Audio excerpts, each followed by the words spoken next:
Ladies and gentlemen, welcome to the WTP Sports Podcast. How y'all doing this evening? I got some very special guests with me tonight. We're going to be rocking out talking about them Texas Longhorns and their 2026 prospects.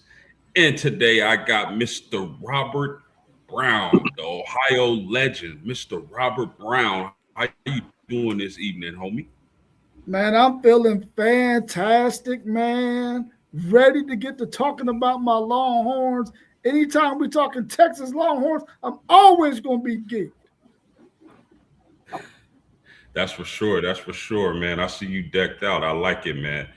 And I got Mr. Aggie, SEC Shine, with me tonight. How you doing this evening, homie? Well, I had to jump on. I'm doing great post game, but there ain't no way I'm letting these two other dudes have full run without the backside coming across with some opposition and opposing views. I can dig it. You outnumbered tonight, my man. Hey, it is what it is. and last I'm never but certainly, because I got 12 behind me. I got the 12th man behind me. Way behind. Hey man, I'm just a spectator. I'm just a spectator in this one, so I'm gonna let y'all sort that out. And last but certainly not least, I got Mr. Doug. I like to call him Dougie Fresh. How you doing this evening, homie? Man, I'm doing great, guys. It's good to see y'all again. It's about that time. Football season, Longhorn time, Aggie time. So let's go, man. Let's rock and roll. Good to see you guys. I've been rocking with Sean lately, anyways. It's been a lot of fun doing the high school talk and everything. So now it's ready to do some college ball. Yes, sir. Yes, indeed. And y'all do your thing on the Texas high school football. I done caught a couple episodes. But let's get right into it, man, because we got a lot to talk about. And me personally, I'm really interested in this Texas football breakdown because I predicted it'll be Notre Dame and Texas for the national championship. So I got Marcus Freeman on speed dial, so y'all might not want to give up too much information. But let's get it. And I'm going to start with Mr. Brown on this one. And I kind of want to talk about the 2025 season, to what led us to this season. Texas finishes 10-3, 6-2 in the SEC, and finished 5th in the SEC. What were the biggest reasons Texas didn't meet expectations last season, Mr. Brown? To start off, it started off with the offensive line that we thought was going to be really good because of the experience that was there the previous year in 2024. We thought they were going to fare better than what they did, and they did not. And then, of course, Arch Manning, with all of the hype that he came in with, I think that sort of derailed him and had him sort of pressing a little bit too much. So that bothered us. And then when you look at PK's defense last year, Texas recruited guys that wanted to play press and go after it, but he had those guys playing sitting back and stuff like that. And we were giving up plays that we should not have been giving up had we been more aggressive. And I think those three things was ultimately what had Texas starting off really, really slow.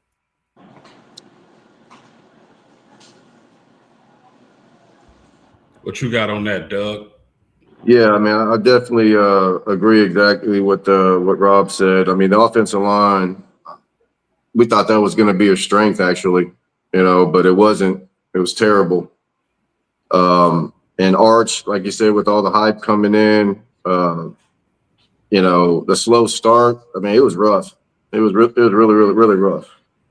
So, and plus, I'm going to be a little pissy about this, but, scheduling Ohio State early and not winning that game, I mean, I think that kind of put us back a little bit. So the expectations were definitely not met, but, a lot of that had to do with just Arch not being ready. And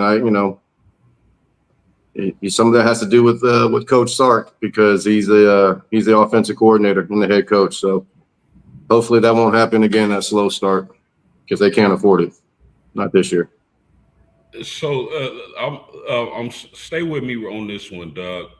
Looking back, and you brought up Coach Sarkisian, is there anything he could have did differently for y'all to start off maybe with the victory over Ohio State, or maybe just getting one more victory? I'm pretty sure y'all locked for the playoffs.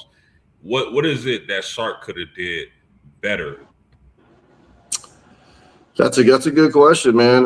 That's hard to say. I mean, you would think Arch would have been ready, because, I mean, the way he played at the end of the season looked like what we kind of expected him to be like in the beginning of the season, especially coming off of, being there a year or two already. So what he could have done differently, I don't know, man. That's a good question.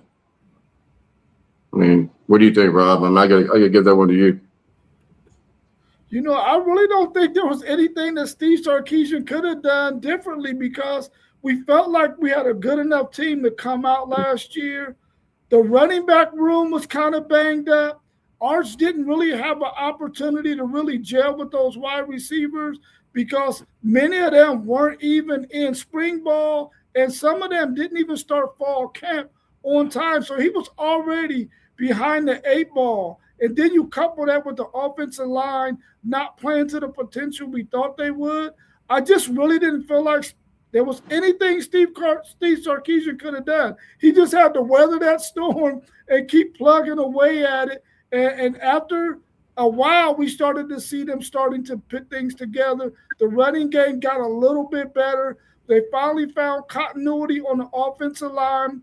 Emmett Mosley got healthy. DeAndre Moore got healthy, and they were able to start making some plays. Now, the wide receivers was dropping some balls too, so couple that in there too. But I don't think there was anything that Steve Sarkisian really could have done other than just weather the storm and pluck away at it, and eventually he did. Yeah, SEC Shine, you got anything on their recap of the 2025 season? You calling cap, or are they keeping it funky? Well, let me bring this here. Let me put this up real quick. There's one thing missing from this group. Uh-oh. He really doesn't have an offensive coordinator. He likes to call his plays himself. He is the offensive coordinator. And I mean, it says Kyle Flood, but let's be real. Nobody's calling the plays. It's much like Mike Elko with the defense at A&M. But, I mean, you look at it and you think, what could he have done better?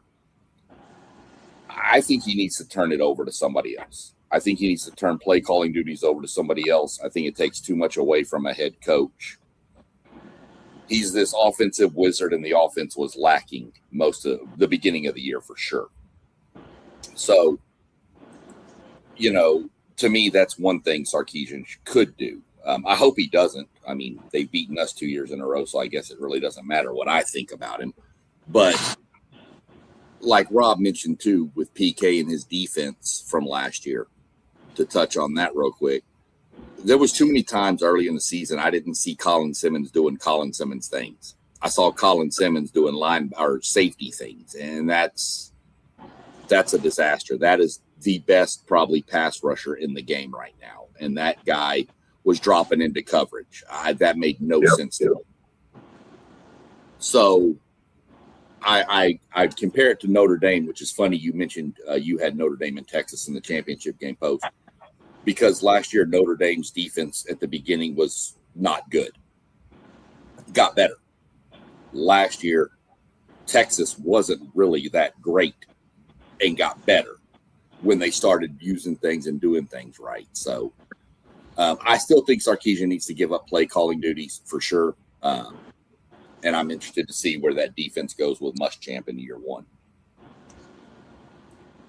Yeah, I think we were gonna mention about Sark giving up that offensive coordinator, but we all know that's just not going to happen. It'll never happen with that man. So it's wishful thinking. So let me ask y'all, and I'll start with Mr. Brown. How was this? I know you guys have been Texas Longhorn fans for a lifetime, your whole lifetime, right? Was this the most disappointing season y'all can think of? No, definitely not. Hey man, we had a 13-year run where we was sorry as all get out, man. So no, it wasn't. It was disappointing not to make the college football playoffs because we felt like we had a good enough team to make the college football playoffs. So there was disappointment there. But believe me, man, that 13-year run we had when we was horrible, I don't ever want to relive that time. I would take 10-3 any year over Yes. 4-8 and 5-7. Oh, 100%. I might have questioned that wrong, meaning the expectations coming into the season were so high. I mean, they were talking about Arch winning the Heisman. Y'all started off numero uno, I believe, in the polls. So from that aspect, have you been disappointed like that before, being a Texas fan? When were they ranked number one like that before?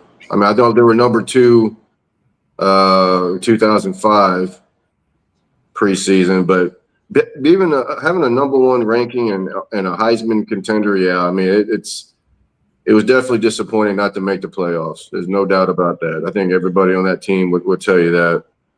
3 losses. The one at Florida is probably the one that hurts the most, but it is what it is. But definitely disappointing after being number one, starting off number one. Maybe that 2001 year, man, where Chris Sims and Major Applewhite were going back and forth about who was going to be that quarterback. Of course, they went with Chris Sims. That year, we dominate Colorado in the regular season. Then meet them in the Big 12 championship game with an opportunity to go to the national championship game. Right, and I remember that. And we lost to Oklahoma that year when we probably shouldn't have lost to Oklahoma either. And so that year, 2001, will probably be the year that ranks up with last year and the disappointment of that. Because I thought for sure that Texas team, the way they came out that season in 2001, they were lighting it up, man. And then they lose to Oklahoma. And then they lose to a team. I think they beat Colorado. It was a blowout. I mean, they beat them by almost 40 points, I believe. And then they lose to them in that Big 12 championship game. That right there was a very disappointing season for me in 2000. That's a great point, Rob. I remember that because I think the same day, I think we needed Florida to lose or something like that, and they did. And then Chrissy just went Chrissy, and the Culligan kid is what we called him because the Culligan Holiday Bowl was as far as he would take Texas, unfortunately. But yeah, that was definitely disappointing. We had Roy Williams, all these guys, and it was great. Oh man, I remember Roy Williams. He was a baller. So, and bear with us in the chat. We trying to do a team preview. I'm gonna get to y'all questions and comments as soon as I can, but we got a lot to get through tonight. So bear with us. So let's start with y'all star player, man. Y'all golden child, Arch Manning. Mr. Brown, what do you expect from Arch Manning this year? What kind of season can we expect from the kid in his second full year starting? I mean, I think he's going to have a really, really productive year. But what I want people to understand about Arch Manning is he's not going to be a super accurate quarterback on the short game and the short middle game. He's never going to be that ultra accurate guy. Now, his long ball is unbelievable. He's very accurate there. So he's going to miss some throws short and in that short intermediate areas. So I want everybody to understand his percentage is probably going to be around 65%. It was at 61 last year. I expect him to throw for over 3,300 yards. I expect him to throw for at least 20 to 25 touchdowns. And I expect him to have a really, really good football year. We don't need Archie, I think, in this year to be as electric as he was the last half of the season because we got so many freaking weapons around him. All you got to do is get the ball to your weapons. So I expect him to have a fantastic season, 65% completion percentage, at least 32 to 3,500 yards, 20 to 25 passing touchdowns, probably another 7 to 10 rushing touchdowns. I think he's going to have a really, really good season. Better than Anthony Mendoza's Heisman Trophy campaign, that's for sure. So if he puts up numbers like that, are you expecting him to finish top 3 in the Heisman and not win it?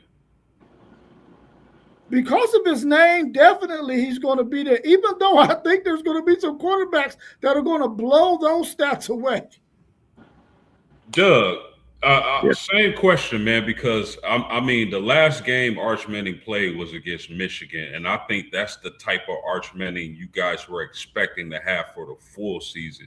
But, man, he lit it up in that bowl game. He was unbelievable. What kind of season are you expecting from your QB1? I expect Arch to continue where he left off last season, at the end of last season. But, like Rob said, he's not going to be the most accurate quarterback, and he's not. I mean, a lot of his balls kind of sail. You can see that. You can see that at practice, some of the highlights. Cam Colton having to jump. I mean, these guys do not need to be leaving their feet at practice. You know what I'm saying? Like that. But he's going to make plays, man. The guy is gritty. He's smart. He's tough. I mean, he's tough as nails. And he earned that respect last year, getting his butt kicked because that offensive line was garbage. Looked like David Carr out there with the Texans. But especially that Florida game, he really earned the respect of his teammates because he took a beating out there. But if he can, if Sark can call the right plays for him and keep him within himself a little bit and just let him be him a little bit, kind of like how Mac let Vince be Vince a little bit, and just let him ball, let him play. Because, man, Arch, he's a fiery guy, man. He's a competitor, and he's got the pedigree too. So, no, I expect him to continue what he did at the end of the season because they can't afford a slow start. That September he had, they can't have that for Arch Manning. No doubt. One of the things that I mention to Rob from time to time on different podcasts is that I really expect Arch Manning to hurt defenses using his legs. He had over 399 rushing yards this past season. Do y'all expect that total to grow? And what kind of ballpark will he be in when it comes to rushing the ball?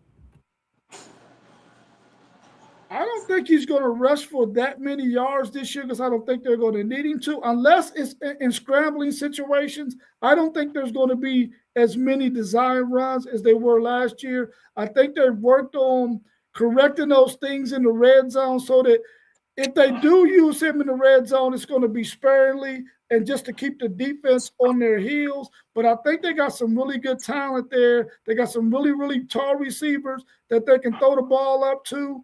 And they got two really dynamic running backs. And Michael Terry and Derek Cooper are going to be some really good short yardage running backs as well. So I don't think he's going to get 400 yards rushing, but he might still have anywhere from 5 to 10 rushing touchdowns. How about you, Doug? Yeah, I mean, he's not going to rush for 1,000 yards or anything, but if he can, get close to 500 yards rushing, maybe about double-digit rushing touchdowns would be really good for him. So, that's pretty much what I would expect from Arch this year. My man SEC Sean, feel free to chime in, dog. I'm letting them have the majority. I'll just jump in once in a while here. They had to go get tall receivers in the portal because Arch is throwing the ball 90 feet in the air. So they had to get guys that could go get it. I'm hoping he throws it over the middle like that against A&M because those receivers are not going to live with those safeties back there. But that's a different game. So Arch is good, y'all. Look. Arch is going to be – Arch proved last year. To me, he proved a lot to me when he came back from that Mississippi State concussion the next week and was good. I think Arch grew up last year. He was saddled with all the expectations of that last name, and we all agreed it's not fair. It wasn't fair for that guy to have to live with that. So I think he dealt with it the best he could. I think he was trying to do too much at the beginning. And then you saw when he settled down, it's like the game started slowing down for him. As bad as I hate to say it, go watch the A&M game. No offense is doing anything in that game, and then he breaks. You expect that to be Marcel Reed doing that, not Arch Manning. His accuracy concerns me. It does. He is good on the deep ball. I wish we could clone the quarterbacks and do a thing because Marcel can't throw a deep ball, but he's really good underneath. So if we could figure out some way to make this work with both teams, we'd be pretty good. But we're going to see what happens. I expect Arch to have a good season. I'm not sure I see a season like what Rob predicted, though. I'm not sure it's that high, but if he's even close to that, he's probably going to get the Heisman. A lot to do with the last name on the back of his jersey. Well, that's interesting because I think Texas is loaded. What would prevent him from reaching those type of numbers, SEC Sean, in your opinion? First off, the accuracy has to get better. He's going to be facing some serious defenses this year. I'm not saying he didn't last year. But Ohio State's going to have a good defense. They always do. But, they don't get Georgia this year. OU's got an outstanding defense. Do y'all get Bama this year, Rob? Doug? Do y'all have Bama? No. A&M is expected to have a good defense. Like I said, that game last year was defensive until a couple of plays. LSU is probably going to have a good defense, and they get them late in the year, so they're going to be more gelled. So to me, he's going to face a lot of defenses, and I know they have a lot more weapons out there now, but I'm just going to have to see it with the accuracy. I don't know. We've talked about some safeties and some cornerbacks in the SEC that are going to shut down some of that. So the running game, I think, is going to be his biggest help. But I'm not sure about 3,200 to 3,500 passing yards yet. It's possible, but I'm not there. Any of y'all want to rebuttal that?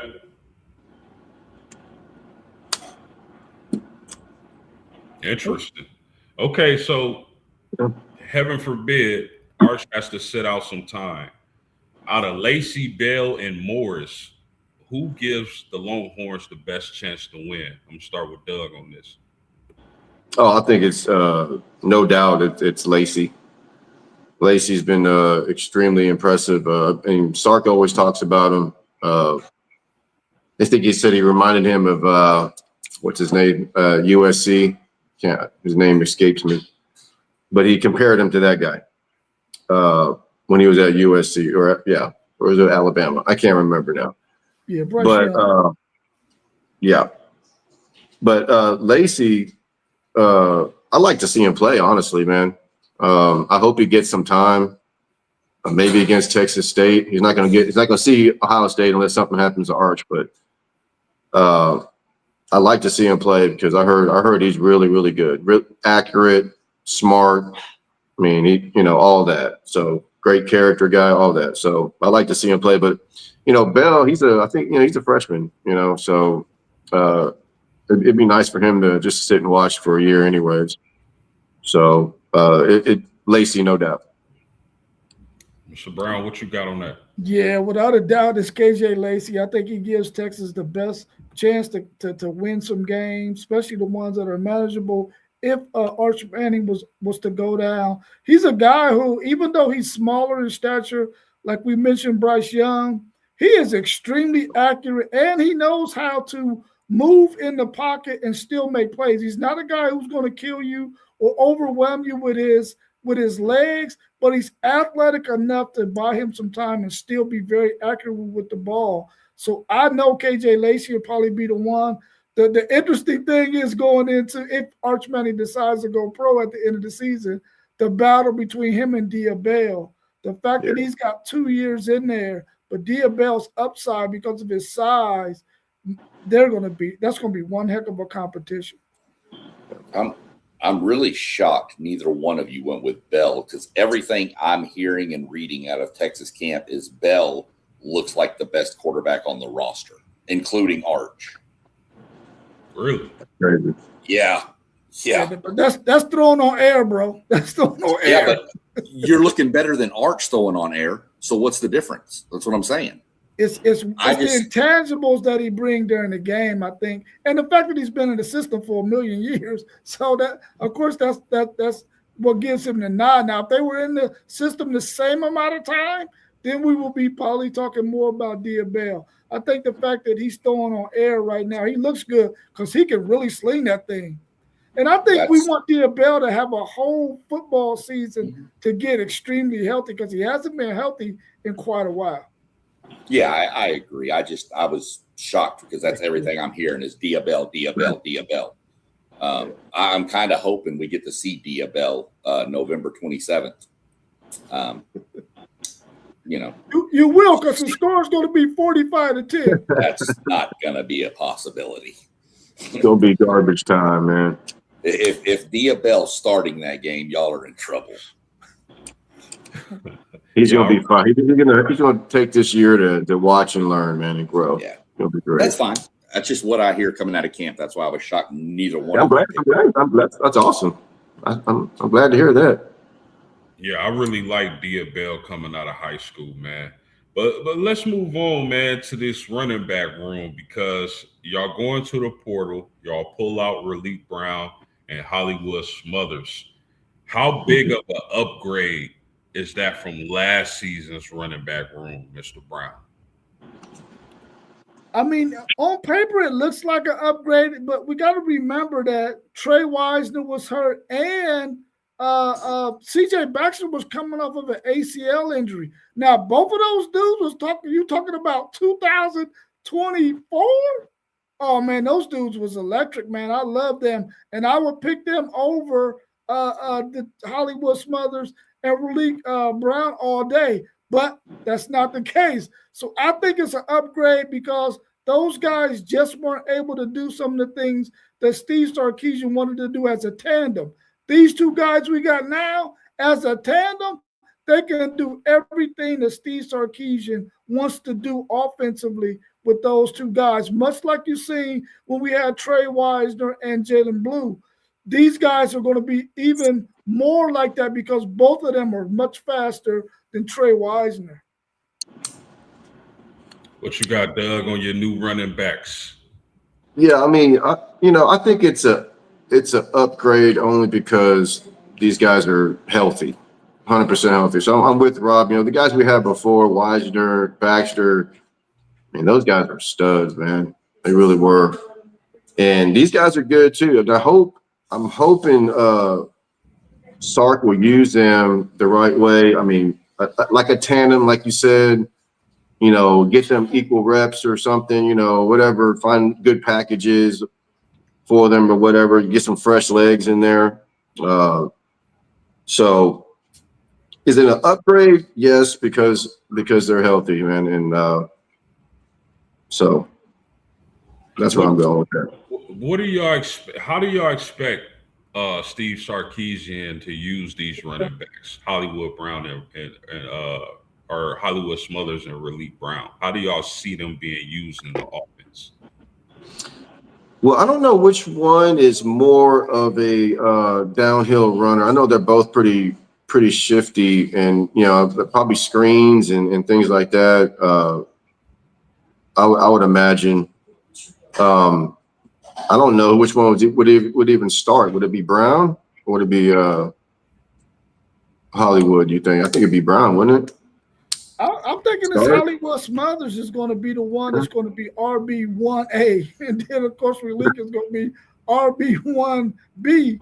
But I think that Hollywood Smothers gives them more what they want to start the game with, and then Relique Brown is going to be more that guy that's going to come in on third downs, much like we've seen with Jaden Blue when him and Trey Wisner was the tandem. But I really like Hollywood Smothers. I think he's a guy who can still run in between the tackles. He always falls forward, even though he's a smaller running back. He always falls forward. He knows how to get those short yardage. So does Relique Brown. He's able to get 3rd and 1s, 3rd and 2s. He's able to get those first downs, and we've seen him do that now. Granted, it's in the Big 12. It was in the Big 12 and it was in the ACC. Now we're talking about a different animal in the SEC. But I feel ultra confident in both of them. But I think that Relique Brown is going to be more of the guy on third down, and to start off series, it's going to be Hollywood Smothers. But I will say this: you're going to see some 21 personnel as well, with both of those guys both being in the backfield, which we've seen a lot of that when we had Bijan Robinson, and a lot of that when we had Jaden Blue, and when we had C.J. Baxter when he was healthy with Trey Wisner. They really like to use 21 personnel because it's a tough offensive formation to handle, especially when you got a good blocking tight end. It's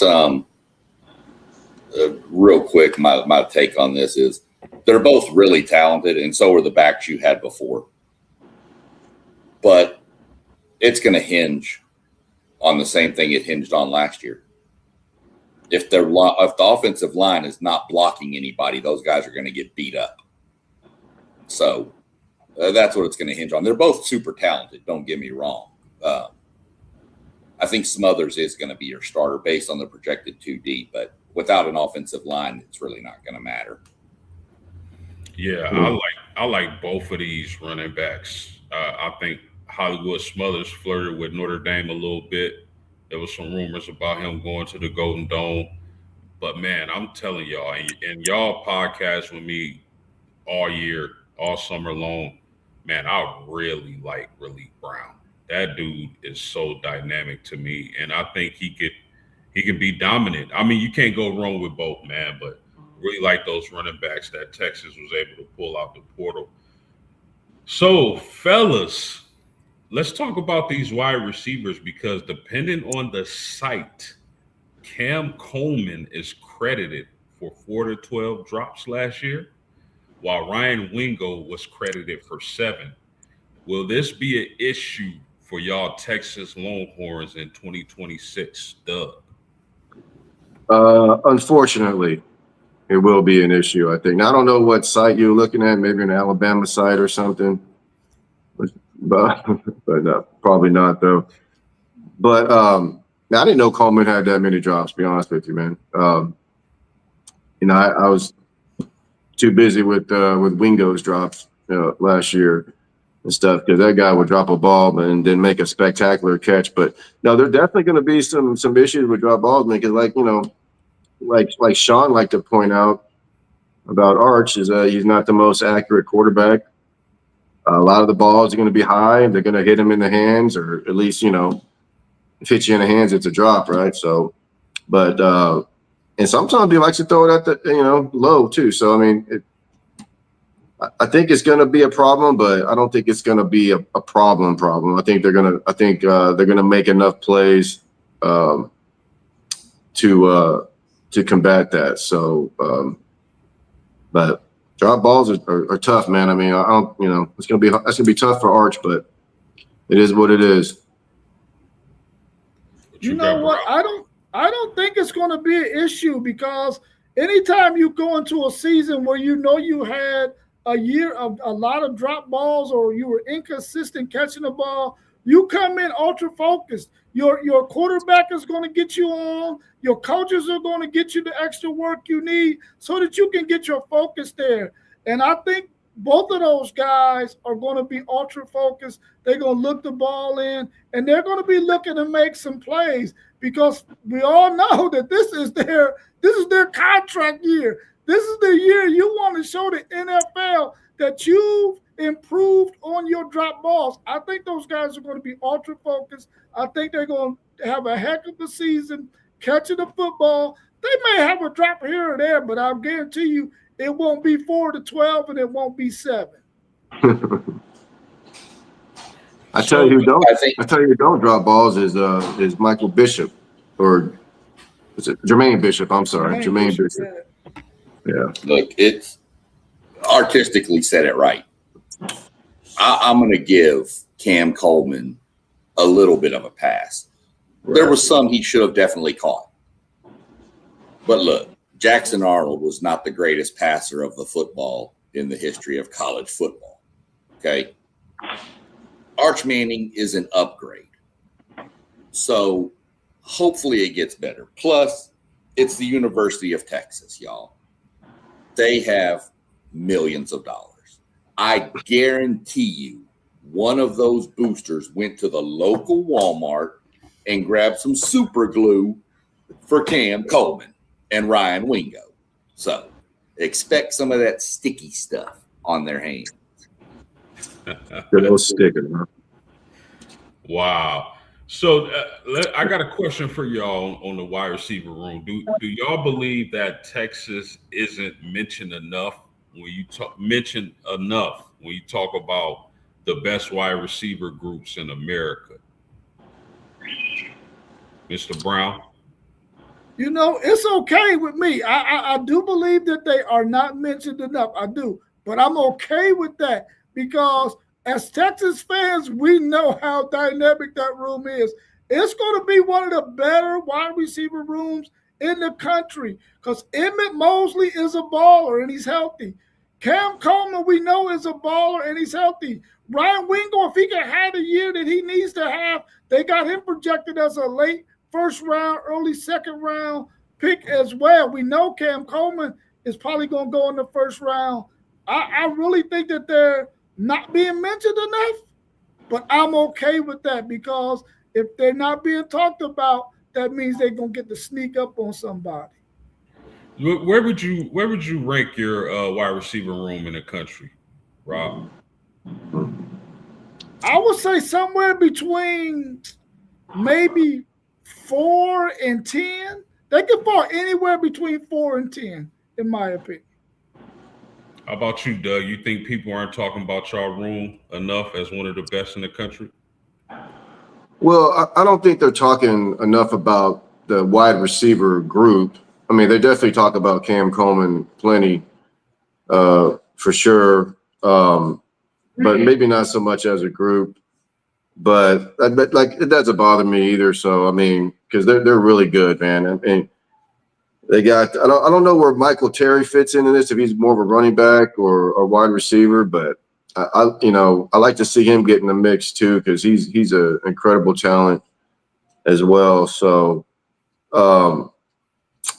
as a group, I think they're top 5, honestly, for sure. I'd probably put them at 5 to be honest, but they can get better. I think they're going to sneak up on some people, like Rob said. So Cam Coleman is super, like, ultra talented. And just real quick from you two, do you think Cam Coleman could challenge Jeremiah Smith for WR1 in the NFL draft? No, man, no. We done seen what Jeremiah Smith has done for 2 years in a row. Now, I think he's a really close second and will be a really close second, but you can't go wrong with Jeremiah Smith, so don't even play with that. You know what I'm saying? You might as well get that guy. But I really do like Cam Coleman and what his upside is, especially with a quarterback who can get the ball in his catch radius, even though it might be high sometimes. About you, Yeah, same thing here. I mean, Jeremiah Smith, he might be generational a little bit, and plus he's got a quarterback that's extremely accurate over there at Ohio State, so that definitely helps a lot. But Cam, I think he's gonna. I mean, he's a top 5 pick, man. I mean, if you need a skill guy, especially, I mean, why wouldn't you take him? I mean, he's I think he was a 5-star coming out of high school, anyways. And I think he's lived up to it. I mean, the hype at least. I mean, I know Auburn wasn't great, but imagine if they didn't have him. I mean, so now I'm looking forward to seeing this kid be a Texas Longhorn, man. I don't think he's lived up to the hype at all. I think he's in the same category as Evan Stewart. They both were 5 stars coming out. Evan Stewart up at Oregon, but a lot of injuries there. But I don't think Coleman has lived up to the hype yet. I really don't. Can he? Oh, he's super talented. Don't get me wrong. The kid is dynamic. But I just think there's way more there. There's way too many drops for somebody of that caliber of a player. I don't care who the quarterback is. I know Jackson Arnold, I said, wasn't the greatest, but there were balls that hit Cam right in the hands and he just dropped. So I'm not going to say he's lived up to the hype. Over Jeremiah Smith? No. There's nobody you're taking over him. I'm taking Mario Craver over Cam Coleman, to be honest with you. I just think he's that electric. But Cam's got the size, so he'd go before him. But, yeah, that's just where I sit. I just don't think he's lived up to the hype. Well, speaking of hype, Jermaine Bishop, highly touted wide receiver. How soon will we see Jermaine Bishop this upcoming season, Doug? Man, I hope this season, to be honest with you. I know he's listed as an athlete. Okay, honestly, they may have to put him on the other side of the ball. I hope they don't need to, because I think he needs the ball in his hands. If they can get him on special teams somehow, even though they got a hell of a punt returner already, but I don't know, man. I think he's so good that they have to play him, man. I got to see this guy on the field, because at Willis, I think when DJ was there, I think he might have been like a sophomore or something, and he was probably still his best target. I mean, he was tearing it up. He broke all kinds of records in the greater Houston area for receiving. And reports out of camp, man. Everybody thinks he runs good routes. He's smooth. He's fast. He's smart. I mean, his uncle is Michael Bishop. So let's go. Put him on the field. Rob, any wide receivers you want to mention maybe that are being overlooked in that room? Well, I think Jermaine Bishop might be one that we're going to see a lot more than we think we will see him, simply because he's a really good route runner. And if you remember 2 years ago when Ryan Wingo was a true freshman, he earned his way onto that football field, whether it was a reverse, short passes, but he worked his way onto that field. And I think that Jermaine Bishop has worked his way into the circle of trust with that wide receiver group for Steve Sarkisian.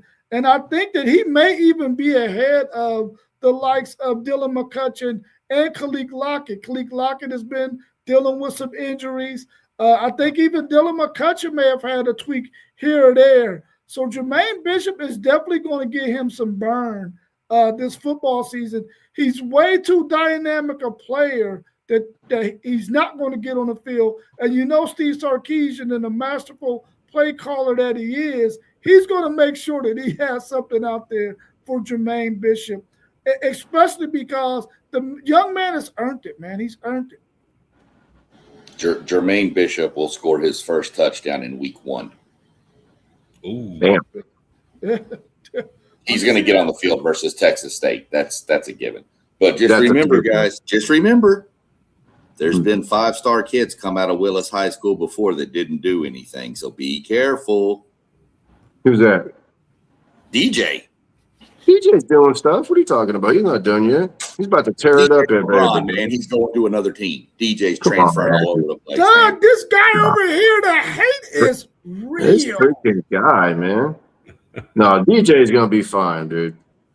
Trust me. I'm happy he came home. His daddy played at Baylor. That's probably where he should have Should have went in the first place, but no, man. Jermaine Bishop is special. I can tell you that right now, and he's gonna have to play. So, Rob, what do you see out of this tight end room for the 2026 season? You know what? I really like the tight end room. I like I don't want to mess his name up. Eunice from Michigan State. I like Spencer Shannon. Those two guys are going to be really good inline blockers at the tight end position. Plus, they're going to catch a few balls to keep teams playing honest. But I'm telling you, when you start talking about Nick Townsend and Emery Winston, those two guys are going to be the playmaking tight ends. Whenever you get a guy like Jordan Washington, who was a tight end last year, was a true freshman, 5-star guy who transfers out because these two dudes, Emery Winston and Nick Townsend, you know you got some really good pass-catching tight ends. Now, they got to work on their pass blocking and being some inline things when it comes to some of the offensive schemes, but I really like their upside in terms of being able to catch the ball. We've seen how well Gunnar Helm turned out in his last year, and we also remember how DJ Sanders was the 2 years he was there at Texas as a starter or getting a lot of playing time. I expect those two young men to be just like that, but I really like the tight end room. There's depth there. And I think they're going to do a fantastic job. What about you, Dougie Fresh? What you see this tight end room looking like? well, I like Nick Townsend, man. I think that kid was highly recruited out of Spring Decaney High School. He can do all sorts of things. That's one thing the Texas is missing a little bit. I mean, those days of Quinn and Gunnar Helms, man, that's some awesome stuff, man. It's kind of reminded me of VY and Thomas back in the day when they did their thing. So, and the tight end we had last year, was it Emery's or I can't remember his last name. It started with an E. He was a big Andrews, yeah. Andrews, yeah. Did he get drafted by any chance? Yeah, Okay, yeah, I thought he would. It's a big, strong dude right there, man. And but they didn't really get him the ball as much. And I don't know, maybe that's an Archie thing or something, because I know Quinn, man. He used the tight end a lot. He spread the ball around a lot. So, but I'm hoping Nick Townsend is that guy. I hope he lives up to it, man. Because we need that tight end position to be what it was. Excellent. So, fellas, man, I think this is y'all measuring stick, so to speak. The offensive line. I feel like that's going to dictate y'all success. I remember talking to y'all last year about y'all Longhorns, and I said it then. It's going to come down to the O-line, and I think that's kind of what happened this year. The offensive line is up. If y'all have a dominant offensive line, I truly believe it will be Notre Dame, Texas for the national championship.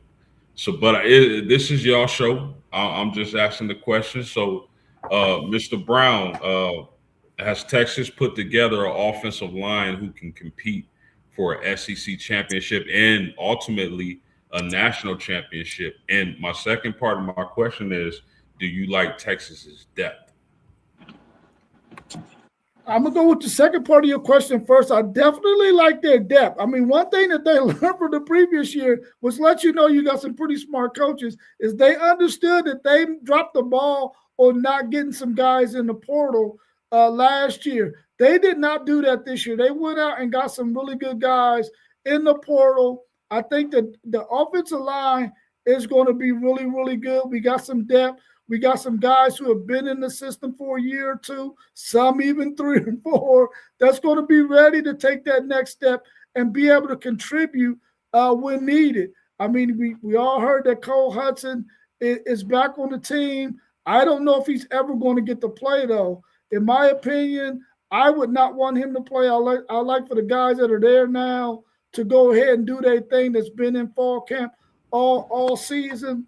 And let Cole Hudson go ahead and maybe be a tutor out there for those guys. But I like the depth. I like the move for Brandon Baker going from right tackle to right guard. Melvin Siani is playing really, really well. We're able to juggle around Andre Kojo, who's coming back from an ACL injury at left tackle and right tackle. Jordan Coleman, true sophomore, redshirt freshman, played last year but didn't play a whole lot. He's coming into form. You got Lawrence Seymour from the transfer portal at right guard. He's playing well. Your center, who started the last 6 games for you, is back, and he played really well down the stretch. So I'm excited about him.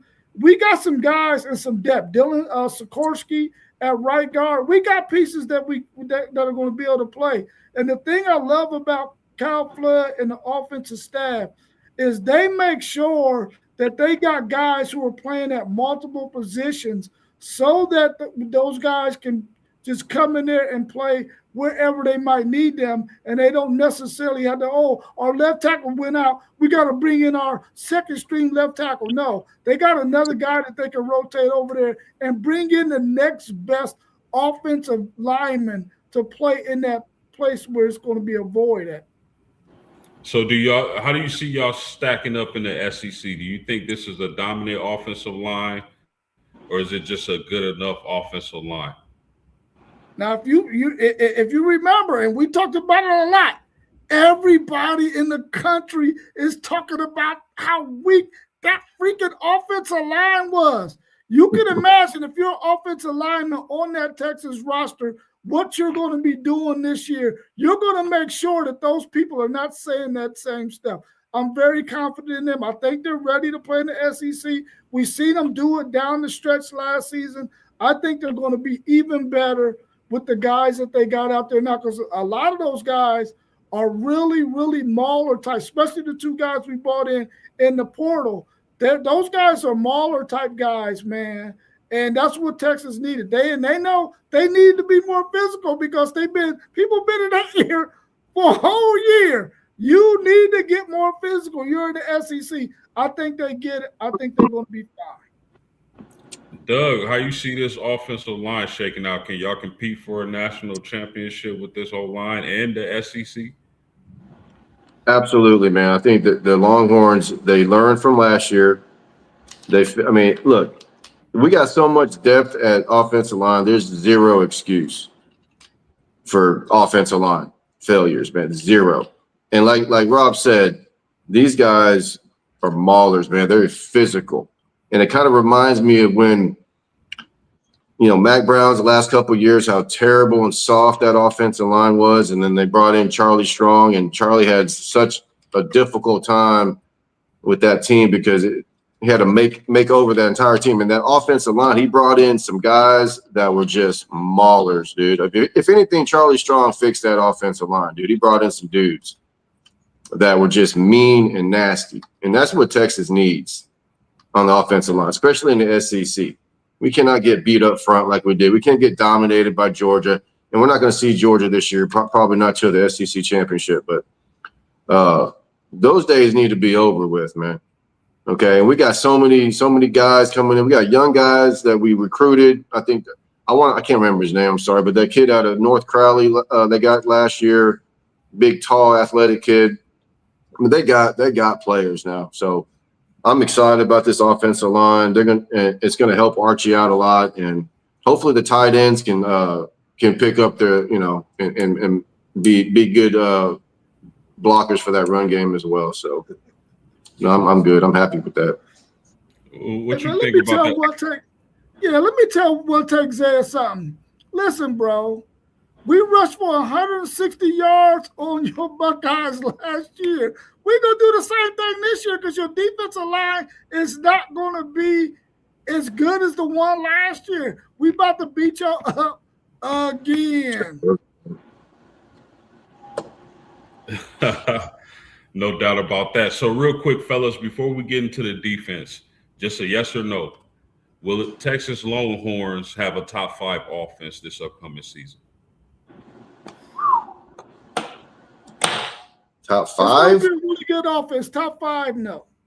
No. There's some great offenses out there, man. I don't know. Top 10. Top 10, yeah, we can creep in the top 10. We can do that. All right. I respect it. Let's look at that defensive side of the ball. Fellas, it's been 16 years since Will Muschamp was the defensive coordinator at Texas. He returns this season, so what can we expect from his scheme, Mr. Brown? Man, you're going to see aggression, and we coming after the quarterback all day long, press coverage. We're going to be the type of defense that we expect the athletic teams that Texas have had in the past to be. That, if you remember way back when Texas, back in the late 90s, early 2000s, they always had press corners. They weren't trying to do no lagging off of the receiver, playing no zone. They've always been up in your face corners, and those are the type of corners and safeties that Texas has recruited. So I expect that defense to be really, really good. I expect them to do everything that Will Muschamp needs them to do to be ultra aggressive and always be in attack mode. What about you, Doug? Will Muschamp, what are you looking forward to his defense? Well, I'm looking forward to pressure and assignment football because that's what Will Muschamp coaches. Is he's going to get these guys to do their job, number one, or else he's going to lose his mind. Okay, but the pressure, like Rob said, man. I mean, we're not these days of 8-yard cushions and all this other weird stuff, man. That's done with, man. We recruited the right guys. Now I know people think the secondary is a question, but let me tell you something, man. Okay, then maybe Sean. Okay, they got some young guys, and we're going to mention a couple players that are going to make a difference for them. But I can't believe it's been 16 years, man. Damn, I'm old, bro. But yeah, Will Muschamp, man, his intensity, and I'll tell you something else, man. He's kicking Sark's ass at practice, dude. This is why Sark is getting so upset all the time, about the offense. So I like Will Muschamp a lot. I'm so happy he's back, and I'm looking forward to seeing the pressure. Looking forward to seeing Colin Simmons all over the field, but just doing the same thing, and that's killing the quarterback. So let me ask y'all this: is this the guy y'all expected? Or was this a surprise hire for y'all? It was a surprise for me. I was actually expecting Gary Patterson, and he's over there at USC now fixing that defense over there. So that's going to be scary. But I was actually expecting Gary Patterson maybe since he was already there. But no, I'll take Mr. Will Muschamp. I wasn't surprised because if you go back and you look at the last 3 meetings with Georgia, the guy who was in that room, even though we know that it's Kirby Smart, we knew that there was a guy in that organization that we needed to get the hell out of that organization, and that was Will Muschamp. So I wasn't surprised because I think we understand that whenever you got a guy like Will Muschamp who knows how to play defense, that wants to be ultra physical, ultra aggressive, you want him on your side. And they gave PK a lot of time. PK has some really good defenses. He just at times in situations, he just didn't call it right. He didn't do the right things, man. And Steve Sarkisian had to part ways with him, even though he had some really good defenses the last few years. Yeah, no doubt about that. So with Ty Anthony Smith dismissed from the team, who's going to step up at linebacker, Dougie Fresh? Well, man, they got a lot of young guys. I know the young man that left, that got drafted by the Titans. He's killing it right now. Is it Hill? Man, that guy's looking really good, man. But they got. I think Will. He likes bigger, more physical linebackers, man. I mean, I think that's just kind of what transpired there, maybe. I don't know. But maybe just preference. But The linebackers, you got that kid from Georgia. I mean, was it from Georgia? Yeah, from Georgia. The Atkinson kid. He's been looking pretty good. Rocky Cummings, the kid from California. They're really liking that kid as well. I'm excited for this linebacker group. I think I'm missing another guy or something, but I think they're going to be all right. They're going to be young though. I think they're going to be young. They're going to, they're going to have to learn a little bit, but they got the right system. Mr. Brown. Well, I think the linebacker room is going to be okay. I think where they ran into their issue was they had some really undersized linebackers, very talented guys in Anthony Smith and Raheem Bowles, but you can't really necessarily fit both of those guys out there in the type of scheme that Will Muschamp wants to run. He needs a big dude in that middle so that he can allow Raheem Bowles and Anthony Smith, if he was still on the team, to be able to use their athleticism to make plays. But they brought in Justin Cryer from Florida State, bigger body linebacker, a thumper in the middle. That's going to be a big addition. Then Tyler Atkinson, who's been playing really, really well. You got Brad Spence, who's playing better at the linebacker. He's more of a linebacker who wants to go after the quarterback, but he's learning that position a lot better. Rocky Cummings is playing a lot better there. Kosi Apala is making some noise there. So they got some big bodies there, but they've also made two more adjustments. They brought a smaller safety or a bigger safety, smaller linebacker now in Jordan Johnson-Rebel. He's going to be playing linebacker, and they also moved Colton Vosick back there as well to play some linebacker and to learn that position as well. What's good about that is both of those guys can go after the quarterback too, something that Will Muschamp wants to do with his linebackers. How big of a loss is Anthony Smith? Is that a devastating loss or something y'all can, recover from? It would have been a huge loss if we didn't have Raheem Bowles. Yeah, it's definitely a loss, man, because that kid looked like he had a lot of potential. He still does, but I think we're going to be okay, man. I wish him the best. I really do. Me too. It's a big loss in the aspect of it happened so late in camp. Yeah, that sure. Do these young guys have enough reps to learn all of the Muschamp calls? That's the catch. Plus, he was hellacious in coverage. He was somebody you could drop back, and he was good. So that's the only reason I see it as a big issue is because it happened so late in camp. He missed quite a bit of time too because he had gotten sick. That's right. Got you. So, fellas, and I'll start with Mr. Brown on this question. How confident are you in the defensive backs?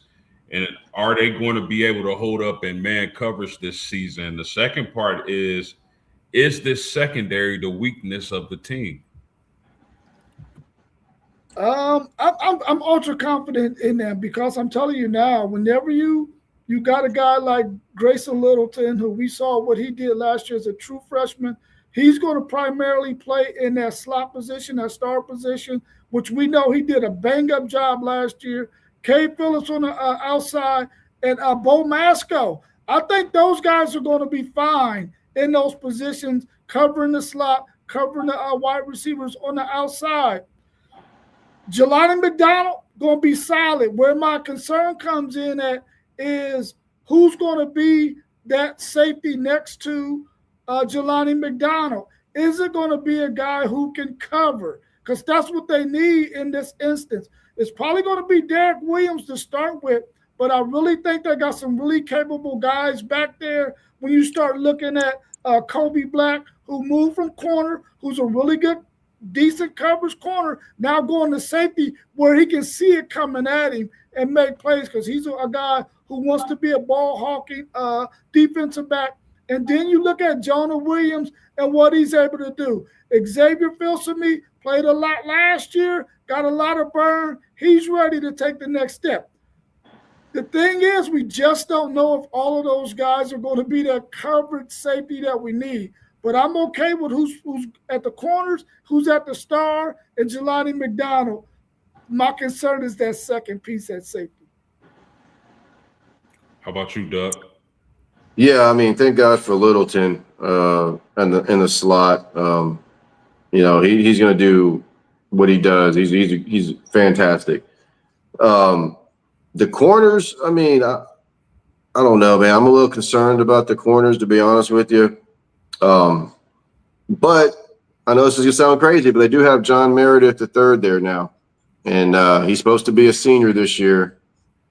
Try to transfer to North Crowley, who already has the best secondary in the country. But I guess that's why UIL was like, no, thank you. But he's already there, man, and that guy's special, man. If you guys never seen this John Meredith kid, he's long. I mean, this guy, he's like an infection, man. He gets inside you. I mean, he's not just covering you. He's inside you, bro, and he's that special. So I know Sark said he's not in any rush. I mean, I'm sure he had him scheduled to come in after next year, anyways. But I mean, he's there. So if you had to use him, use him. Now in the safety, Kobe Black moving to safety, I think that's going to be good. But man, Jonah Williams, man, that dude at safety. We got to see this kid play. I know he plays baseball too, but this dude is special, man. He went to Galveston Ball High School. He was all everything. I think he played linebacker mostly, but he actually did everything. But Jonah Williams is a ball hawk. He's got instincts. He's special. He's got the pedigree. Actually, I'm Facebook friends with one of his uncles, who actually was a really good quarterback at Clear Lake High School back in the early '90s. He was being recruited by Florida State, but he got injured. But so I'm looking forward to seeing Jonah Williams. I think he's going to play. He's going to have to play. But I'm a little concerned about the corners, to be honest with you. But we'll see. Let me mention Warren Roberson as well, because whenever Will Muschamp wants to go with a bigger, more aggressive star guy, the guy that's playing in the slot, he's going to go with Warren Roberson, who is a little bit more physical than Grayson Littleton. Grayson Littleton is a smaller, slighter built dude. He's no slouch, but he's not as ultra aggressive as Warren Roberson is. Look, just walk them corners up and play press coverage on November 27th, please. Because I do not like y'all's corners that much, and I love our receivers if you're pressing them. Come on. Yeah. Let's go. Happen. It's going to happen. Colin Simmons. Give me John Meredith out there on Isaiah Horton, and let him teach. Hey, let's go. Let's go. John Meredith. He'll cover him, man. Let's go. Yeah, no. Yeah. So, Doug, let's talk a little bit about y'all defensive line. Does Texas have enough talent across the defensive line to keep OCs from keying in on Simmons and preventing him from wrecking the game? I think so. I mean, I'm thinking guys like Alex January is going to have a big year. I mean, they got a couple other guys that are really good. The way Will Muschamp likes to do it, I think he's gonna rotate a lot of guys. He's gonna move Colin Simmons probably all over the field, from different sides of the ball. So they definitely need to get some pressure up front. But I definitely like what they're doing at defensive line, especially Alex January. Yeah, I think the defensive line is going to be fine. They got a lot of bodies there, a lot of bodies that got a lot of experience playing. Now, of course, they got a lot of experience playing in Will Muschamp's system, but they got a lot of playing time just ordinarily just being on that roster. I really like the fact that they can change things up when they need to bring in big bodies for the run, and they're able to bring in slider bodies when it comes to having to put some pressure up the middle. You got a guy like Justice Terry you can put in there, Myron Charles you can put in there. Even though Lance Jackson is going to be playing defensive end opposite of Colin Simmons, when they want to go with their NASCAR package, they can put him in there as well with those guys and get after the quarterback. I think that defensive line is going to be really, really good. I think Murad Watson is going to play better than he played last year. He was hurt a lot last year. I know Alex January is going to play really, really good. Harold Canoe was probably the best defensive tackle we had last year.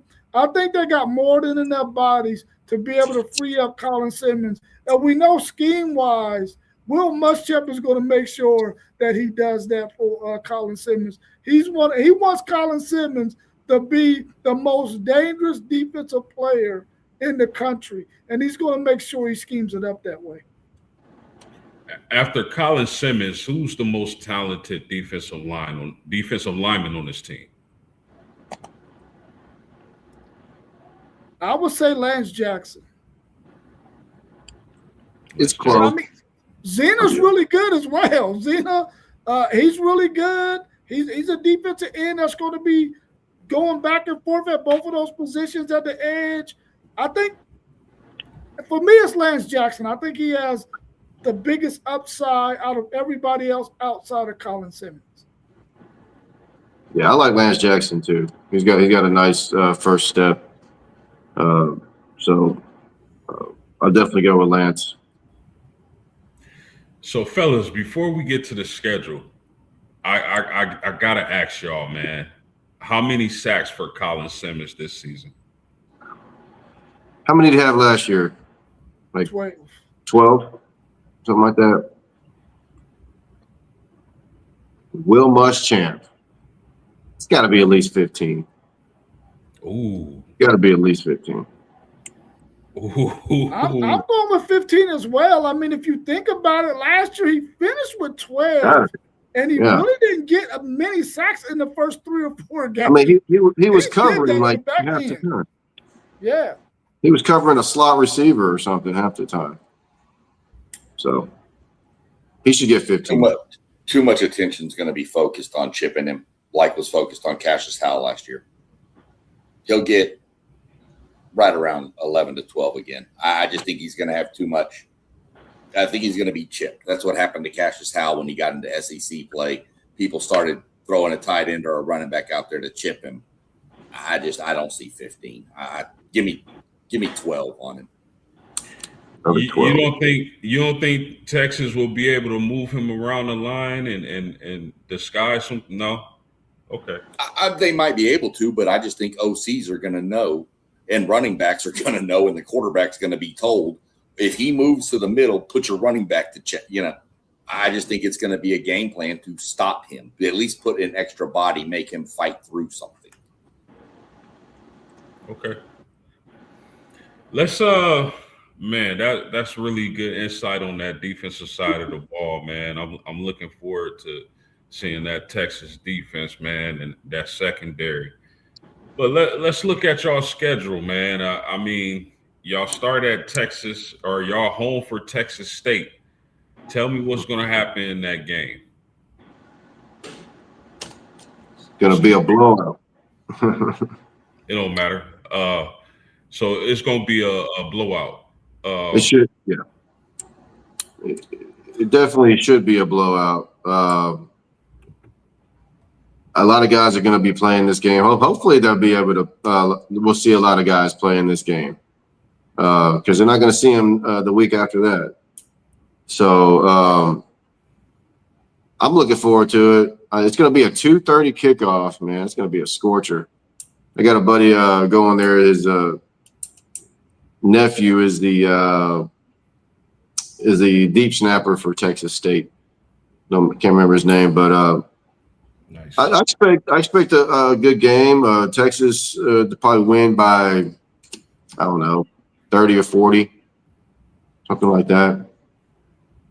I think Texas State is going to be able to stress Texas in a way that they need to be stressed because they're going to be a team that's going to want to throw the ball all over the field and really get those linebackers, those cornerbacks, and those safeties something to really prepare for and look at. Of course, Texas talent-wise is way talented than Georgia State. Texas State. I think that the score is going to be somewhere around 45, maybe 17, somewhere around in there. I think the spread is maybe 30, 31, somewhere around in there. I think Texas will get close to covering that. Probably won't because of the fact that, it's going to be mop-up time and they're going to probably get a score when Texas got their third and fourth string dudes in there to get away from that spread. But I think Texas State is going to challenge Texas in the ways that Texas need to be challenged when it comes to those corners and safeties and linebackers. That's a good point. So the following week, y'all have Ohio State. Ohio State comes to Austin. We know what happened last year. That was a heck of a game I really enjoyed watching. So, Mr. Brown, what happens when Ohio State comes to town for your Longhorns? Well, if we know Steve Sarkisian in the way I think I know him, he's been practicing for this Ohio State ever since spring. He's been doing install back in the spring for this game against Ohio State. I mentioned Texas State just previously. They probably took a little bit of that install away from Ohio State because they got to really get prepared for Texas State and what Texas State wants to do. But believe me, Steve Sarkisian has been putting in nuggets here and there for this Ohio State game ever since springtime. I think they're going to be ready for Ohio State. I think it's going to be a really good matchup, a really good game like we've seen the last 2 or 3 times, well, really every time they played. But I think Texas comes out victorious in this one by 3. About you, Doug? How you see and artistically incredible. That's super spicy. Great. I like it. No, that's gonna be an awesome game, man. It's gonna be a night game, I believe. I think Texas did not want a night game last year, but that's okay. Not as much as hype as it was last year. I think last year it was the first game of the season. That was kind of crazy to open the season like that. But they both get a warm up coming into Austin. 100,000. It's gonna be great. I think Texas, skill wise, most positions I think they're a little bit better, except for maybe wide receiver or something like that. But the offensive line is better. I think this is going to be a great game. I think Texas is going to pull this one out. Rob says 3 points. I say 10 points. I think it'll be a 10-point victory. They should have won last year over there. They had a chance to win last year. As terrible as they started off last year, they still had a chance to win that game. So hopefully T1 comes back up because I definitely wanted to get his thoughts on the Ohio State and Texas game this season. But let's move on. Y'all got UTSA the following week or the next week.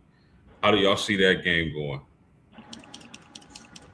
That should be another win, but UTSA, they're going to be pretty good here soon. I think, man, they got a good coach over there. I think isn't that where Jeff Traylor is, Sean? UTSA, the Roadrunners, yeah. So they're going to be well coached. So that's going to be a pretty good game. I think they're gonna test that secondary as well. So, but I still like Texas pretty big in that game, for sure. Yeah, I like the UTSA matchup as well. And I talked about UTSA a couple of streams ago. I think they're going to be one of the group of 5 teams that might have an opportunity to vie for one of those with that last that 12th seed in the college football playoffs out of the group of 5 teams. Of course, Texas is probably going to beat them pretty handily, but I like the matchup with them because they're going to give Texas some good preparation going into that game against Tennessee. Doug, just beware of UTSA. I know, man. You know who their quarterback is. I can't remember his name. The last name will ring a bell. Owen McCown. Oh, that's right, man. Another McCown. Those McCown boys can play. Is it the third one or fourth one? Which one is this? It's the fourth one. This is Randy's son, I believe. Wow. September 26th, y'all travel to Tennessee. Well, you know, Tennessee's rolling out a true freshman quarterback against that defense, and Will Muschamp. That's going to be a nightmare. That stadium is going to be freaking electric. I'm even thinking about driving down for that game. And I normally don't like going on another team's turf because I just don't know how they're going to act. But I'm thinking about going to that game, man. But I think that Texas has a little bit too much talent, and they will pull away from Tennessee in the second half and win that game by at least double digits. Well, you know, Rob, anytime you want to travel to an opposing team stadium, wear your Texas shirt, but make sure you get this printed on the Texas shirt. I know Wiz, and you'll be good anywhere you go, bro. There it is. What you got, Doug? Tennessee. Again, that's going to be electric. I don't think Texas has ever played over there, huh? This will be the first time. That's going to be special for sure. It's going to be rocking, but I expect a close first half. Like Rob said, I think Texas will pull away in the second half. Their defense is just going to be too much for that young quarterback. Heupel worries me a little bit. I mean, the guy's pretty smart, but a lot of people think this might be an upset or a trap game for Texas, but that's going to be later on in the season. I think Texas pulls this one out at Rocky Top. Yes, sir. Rob, just wear a shirt that says UT. It's the same ugly ass orange, so just wear a UT shirt. It's definitely uglier.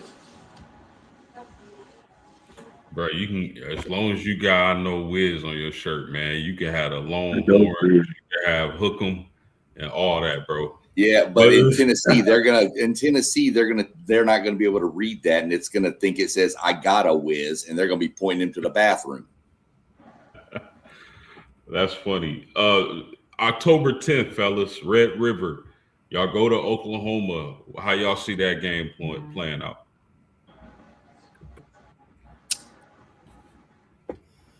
Go ahead, Doug.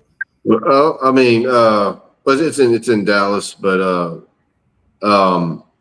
that's going to be another good one, man. I mean, that's one thing that Sark's been able to do recently is beat Oklahoma. So, and I don't think Oklahoma has scored in the last two or three, at least the last two. They haven't scored. So, and now they probably score in this game, but I still like Texas in this game. Probably, man, this is actually be pretty close, I think. Probably by touchdown. Yeah, I don't think Oklahoma's fixed their run offense, man, and I think they've had a couple of issues on their offensive line with some injuries as well. I know Fasusi, he missed some time. So I really feel like if you can't run the ball against a Will Muschamp defense, he's going to tee off on you, man. And we got to see last year when they couldn't block Texas how they were getting after what's the quarterback's name again, man? His name slips my mind. But how they was getting after him, I think they're going to get after him again like that. And even though I think their receivers are okay, I don't think Texas defensively is going to be that concerned with them. I really like Oklahoma's defense, though. I think they're going to be really good. But if you can force Oklahoma into several 3-and-outs or where they don't expend a lot of clock, you can really take advantage of their defense at that point because they're going to be tired. And I don't know if they are 2 and 3 deep like they need to be, especially in the SEC. I think Texas beats them pretty easily. You were speaking on John Mateer, right? John Mateer, yeah. And this is a neutral. Y'all be on the neutral field, right? Yes. Yeah, Cotton Bowl. Got it. October 17th, fellas. Florida Gators. They got y'all last year. What's gonna happen this upcoming year? Let me jump in real quick. I'm gonna give you my prediction for the season. I got to jump off. I've got Texas going 10-2 this season, so that's where I've got them making the playoff. But I got to jump off. I got to go take care of something. So I just want to give you my final prediction for them. Good. Right on, SEC. All right. All right, brother. All right. Gig 'em. Florida, Texas, Florida, October 17th. What y'all got on this game? I got revenge on my mind, man. I mean, last time Florida came to town, it was a blowout. Texas really spanked the living crap out of them. Now, of course, it's totally two different teams now, and I really like what Florida's doing, man. That coach, was it Summerall, something like that? That guy, he's bringing in some dudes, man, and he's going to turn that thing around pretty quick, I think. Just not this year, just not in Austin. Again, I think the defense, the run game, I think all that's going to click. I don't know who they bring in at quarterback. Who is their quarterback? Anybody know? Then they bring in the Auburn guy. Okay. Well, we'll see. We'll see. No, I like Texas big in this game. Honestly, probably by at least 20 points, man. I think they're going to lay it on them in Austin. Yeah, I think Texas is going to be out for revenge. You know, this is a game that Texas should have won last year. They let it get away from them. They're going to match the physicality in this game that they did not match last year. And I think this is one that's circled on the schedule for Texas. They expect to go into Florida, into the swamp, and do them like they did them the year before. Maybe the score won't be as outrageous as it was 2 years ago, but the outcome is still going to be the same. I think Texas is going to be ready for Florida. Florida's going to be breaking in a new quarterback. They got a nice running back. They're going to have a good offensive line, and I like Dallas Wilson, but I just think Texas defensively is going to be too much for them. And I don't know if Florida's defensive backs, even though I like the one guy they got, he's solid, but I don't know if they got the weapons defensively to be able to keep up with Texas offense. That's Aaron Philo. He's actually a transfer from Georgia Tech. Will be the Florida starting quarterback. Okay. October 24th, fellas, Mississippi. What y'all got? Man. You know, Mississippi, I don't think they're going to have enough to beat Texas. I think that this is going to be one of those games that you really want to see where Texas is at this point. I think they're going to fare well. They get Mississippi at home. They got to come into DKR. I think Texas fans are going to be excited about that, and they're going to be ready to play. And I think Texas at that point going to be turning the corner and going in a really good direction defensively, iron out all the kinks from those previous 5 or 6 games. And I think they're going to be better than Mississippi, and I think they get them by double digits as well. Yeah, I'm with you on that one, Rob. Mississippi coming into Austin. Now, if this game was in Mississippi and Oxford, it'd be a trap game to me because for some reason it's that little high school stadium they play in over there gets pretty rocking. But they're coming to DKR, 100,000. Like I said, I think the defense will have enough to stop them. So I know they got a great running back over there, man. So it's going to be another great test for that defensive front and those linebackers. So if they can stop the run, which will, I mean, that's a specialty. The guy is assignment football. He's going to stop the run first. So I think they're going to win a couple scores. I say 10 points. They'll pull it out. They're a little bit more talented than Ole Miss. Yeah, Rob can attest to this. I've been saying since February, March, April, whatever the case may be, I think Mississippi is going to feel the effect of not having Lane Kiffin and Charlie Weiss Jr. But October 31st, Mississippi State, who y'all got in this game? Mississippi State, I think they come to Texas this year. They come to Austin, so I don't give them a chance. And the way Mississippi State played Texas last year, Texas is not going to leave anything to chance. They're going to up them dudes. Even though they their quarterback and their cornerback. Oh, yeah. No, this is going to be a blowout at home. This is not going to be another close game. Texas, they should have lost that game, honestly, but they didn't. Thank God. But no more cowbells this time around. Not to hear that annoying crap over there they do at Mississippi State with those cowbells. They're coming to Austin, and it's going to be a complete. They're going to wipe the floor clean with Mississippi State. November 7th, y'all travel to Missouri.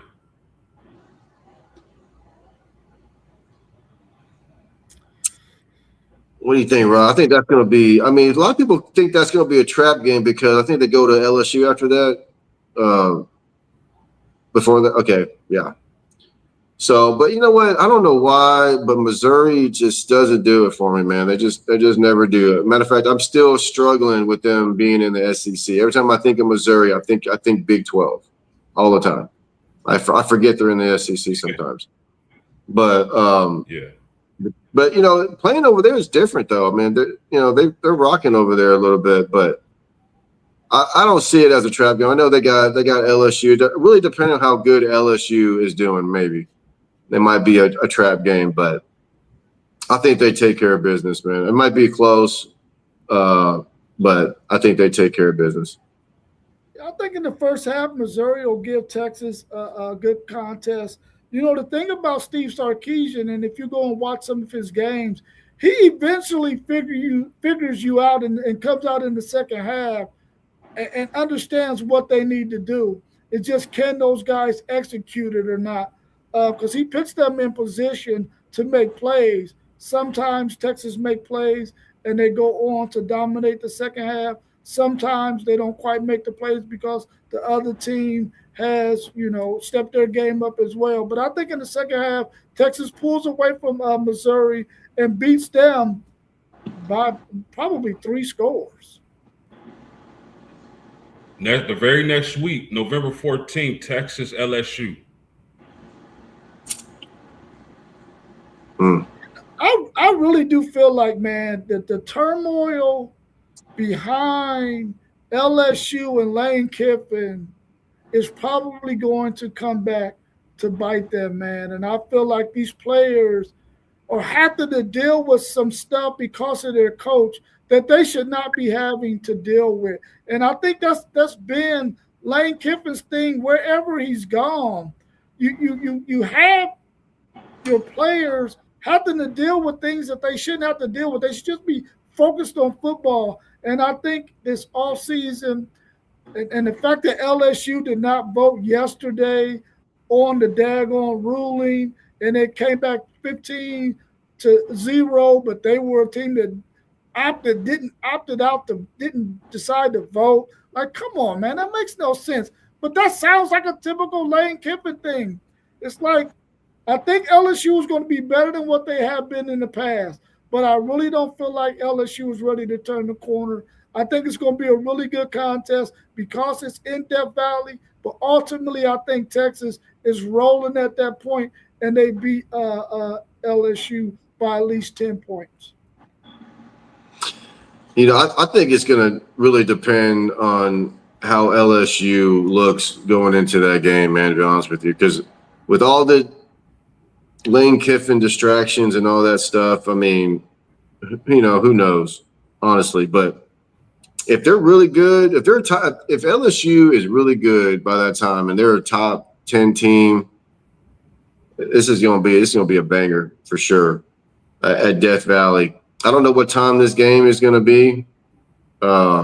It's probably to be announced. They're probably going to make it a night game, probably. Man.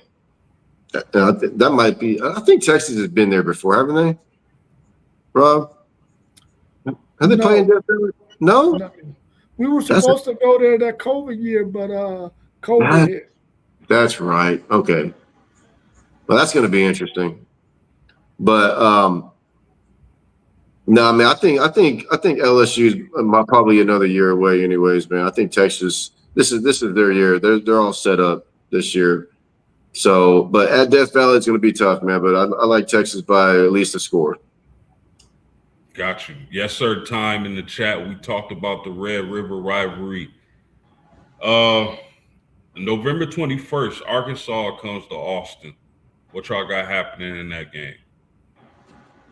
They're going to beat the snot out of Arkansas. I'm going to that game, by the way.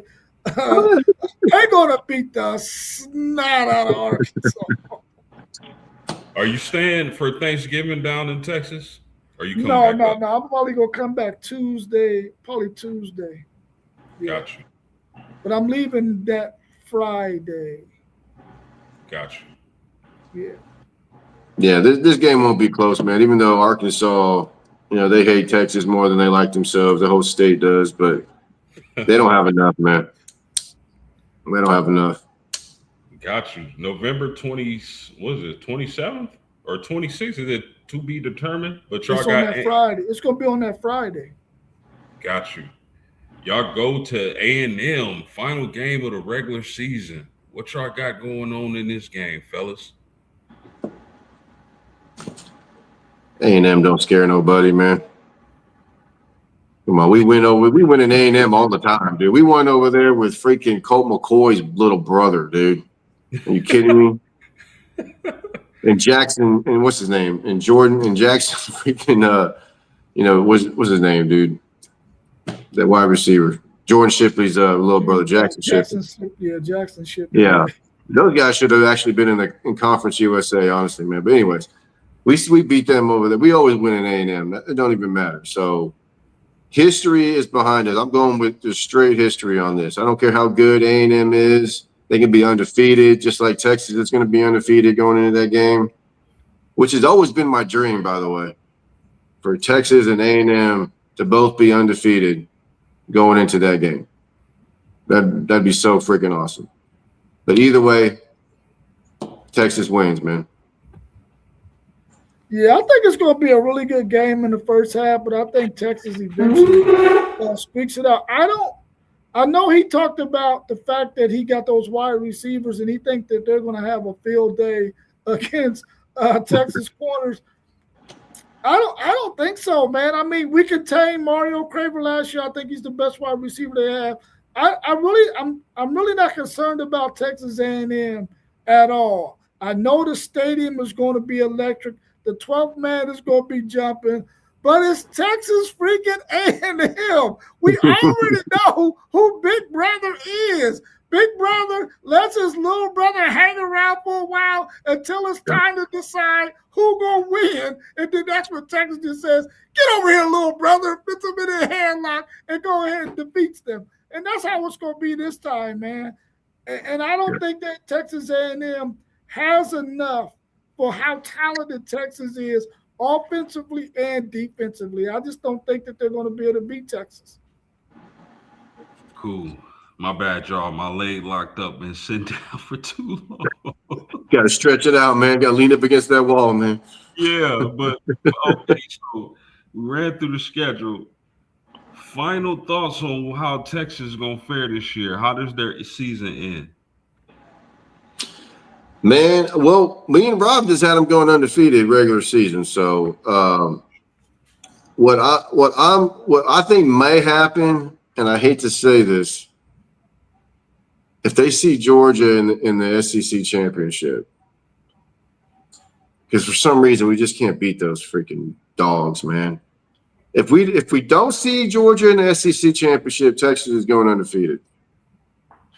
If not, I don't know. But either way, playoffs, guaranteed. Yeah, I know that I said Texas was going to win every single game, but for me, their floor is 8-4 because they got a really tough schedule, and their ceiling is 10-2. But I could still see them going 12-0. Ultimately, Texas has got to meet Georgia in the SEC championship game because we have got to beat the king of the SEC, and that's Georgia. I don't want it any other way. We got to meet Georgia, and we got to beat them. We should have beat them the last time we played them in the SEC championship game, but the daggone kicker missed those field goals. But even though Texas, I think, outplayed Georgia in that game, we lost it. We got to get some comeback. I don't want it any other way. I got to have Georgia in the SEC championship game. Is Texas the true national championship threat, fellas? Oh, without a doubt. Without a doubt. Yeah, it's. I mean, I don't want to say national championship or bust, but it's definitely national championship game or bust as far as I'm concerned, man. Because they got too much this year. They really do. And the way Sark started off this year, kind of talking a lot of trash to Texas Tech and all that, I was like, damn, this guy really likes this team, man. When when a coach likes his team, man, you watch out. So no, I think it's national championship game or bust this year for the Texas Longhorns. There you I go. mean, as long as Arch Manning stays healthy and Trevor Goolsby gets healthy and stays healthy, I think Texas is in good shape. Everywhere else, I think we can plug a player in there and still be really, really good. It's just those two positions are the ones that concern me the most. If those players were to go down and have to miss some serious amount of time. There it is right there, ladies and gentlemen, the 2026 Texas Longhorn preview. Smash that like button, subscribe to the channels for Doug, for Rob, and myself. Post game of Post Game Sports. We out of here. Peace.